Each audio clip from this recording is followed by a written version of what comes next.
ঘরের মাঠে আবারও হারের তিক্ত স্বাদ পেল বার্সেলোনা।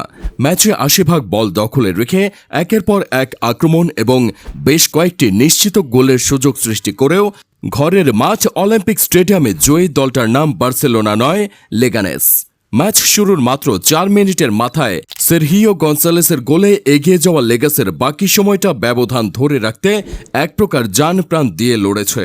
ফলে ১-০ গোলের হার নিয়ে মাঠ ছাড়তে হয়েছে হ্যান্সি ফ্লিকের শিষ্যদের।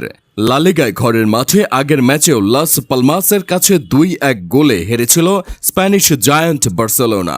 লিগের সর্বশেষ ৪ ম্যাচে বার্সার জয় মাত্র একটি, হেরেছে দুটিতে আর ড্র করেছে একটিতে। ২০২৪-২৫ মৌসুমে লা লিগায় ১৮ ম্যাচ খেলে ৪টি ম্যাচে হারের তেতো স্বাদ পেয়েছে দলটি। হেরেও অবশ্য ৩৮ পয়েন্ট নিয়ে এখন পর্যন্ত লিগের শীর্ষে রয়েছে বার্সা। ১৭ ম্যাচে সমান ৩৮ পয়েন্ট নিয়েও গোল ব্যবধানে পিছিয়ে থেকে আপাতত ২-এ রয়েছে আলভারেজের ডি পলের অ্যাটলেটিকো মাদ্রিদ।